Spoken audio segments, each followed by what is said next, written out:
Hello बच्चों, good evening. Trust academy के YouTube channel में आप सभी का स्वागत है। जैसे कि हमारे बोर्ड एग्जाम आने वाले हैं और कुछ बच्चों को यही पता नहीं होता कि हमें कॉपी में लिखना कैसे। तो चलिए आज हम सीखते हैं कि हमें कॉपी में लिखना कैसे है। ये है हमारी कॉपी का पेज, ठीक है। तो इसमें मान लो हमें पहला क्वेश्चन सॉल्व करना है, तो हम यहाँ पर कुछ बच्चे क्या करते हैं, क्वेश्चन नंबर 1 यहाँ पर डाल देते हैं, क्वेश्चन नंबर 1, फिर नीचे डालते हैं आंसर नंबर 1। तो ऐसा हमें बिल्कुल भी नहीं करना है। और कुछ तो क्या करते हैं कि पूरा क्वेश्चन लिखेंगे फिर उसका आंसर लिखेंगे, तो ऐसा हमें बिल्कुल भी नहीं करना है। हमें क्या करना है, अगर हमें मान लो पहला क्वेश्चन करना है तो हम डायरेक्टली आंसर नंबर 1 डालेंगे और इसको एक ब्रैकेट में बंद कर देंगे, ठीक है। अब जब पहला क्वेश्चन मान लो ऑब्जेक्टिव है तो अपन क्या करेंगे, हम जैसे कि पहला वाला तो आंसर नंबर 1 तो डाल दिया, अब फर्स्ट का फर्स्ट, तो अगर इसका आंसर अगर सी है तो हम यहाँ पर सी लिखेंगे, फर्स्ट का सी। सेकंड वाले का आंसर अगर डी है तो हम सेकंड का डी, और थर्ड वाले का आंसर अगर ए है तो हम थर्ड वाले का ए। ऐसे ही फोर्थ वाले का लिखेंगे बी, और फिफ्थ वाले का सी, और सिक्स वाले का ए। ऐसे हमें कॉपी में आंसर करना है, ठीक है। तो हमें क्वेश्चन डालने की आवश्यकता है ही नहीं, क्योंकि ये हमारी होती है आंसर सी।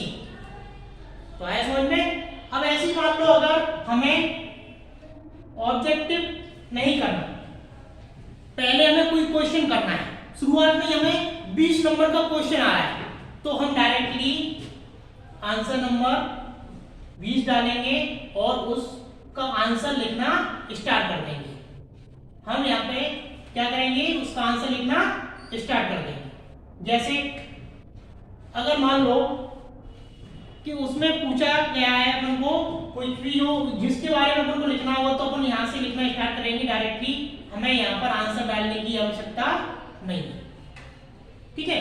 अब अगर हमें क्वेश्चन नहीं आ रहा, जो क्वेश्चन दिया गया है उसके ऊपर वाला नहीं आ रहा, हमें उसके अथवा वाला आ रहा है, तो हम क्या करेंगे, जैसे मान लो 20वें क्वेश्चन का अथवा वाला आ रहा है, तो हम क्या लिखेंगे, आंसर नंबर 20 और यहां पर लिख देंगे और, ठीक है। चाहो तो इसको ब्रैकेट में भी बंद कर सकते हो अंदर, या फिर ऐसे भी लिख सकते हो और फिर उसका आंसर लिखना स्टार्ट। यहां पे आंसर नहीं डालना, ठीक है। अब अगर हमें जोड़ियां कैसे करना है, तो जोड़ियां मान लो कि आंसर नंबर 3 पर है, तो हम डालेंगे आंसर नंबर 3 और उसको ब्रैकेट में बंद करेंगे। अब इधर डले हुए हैं 1 2 3 4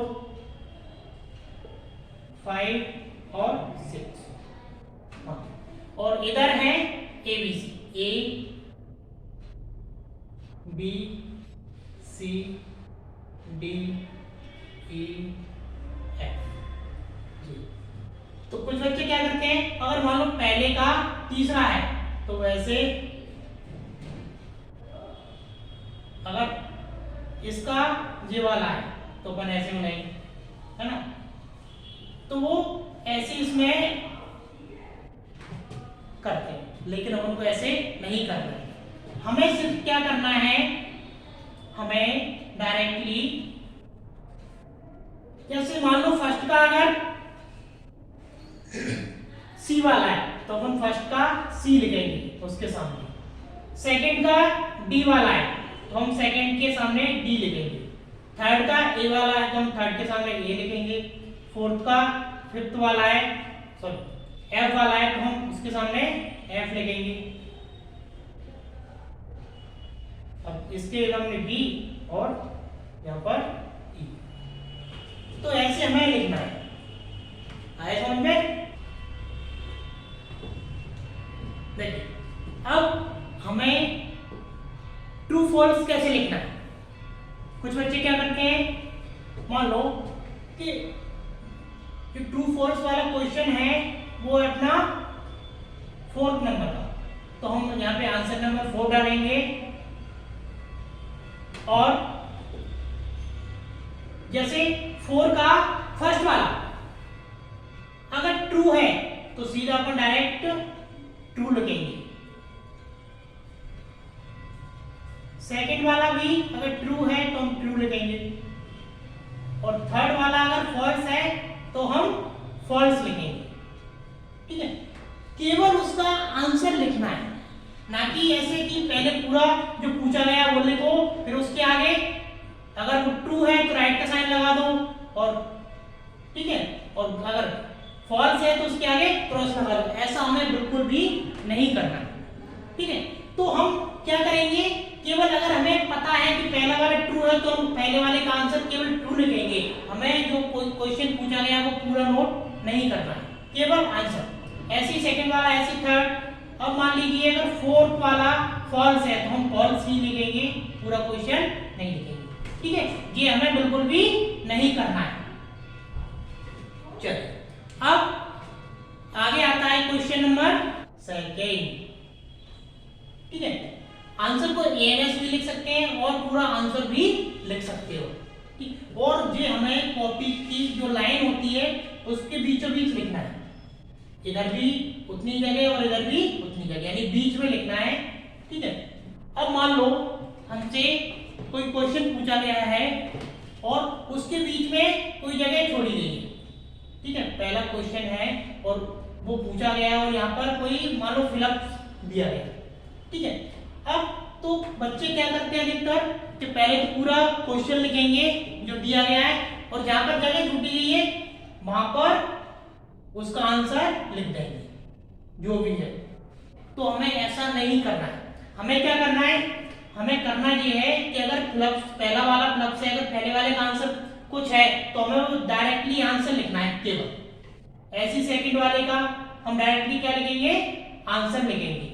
ऐसी थर्ड वाले का, यानी जो हमें क्वेश्चन पूछा गया उसे हमें लिखना ही नहीं है, हमें केवल उसका आंसर लिखना है कि जो जगह दी गई है उसमें वहां पर क्या आएगा। ठीक है, तो हम ऐसे उनके आंसर्स लिखेंगे।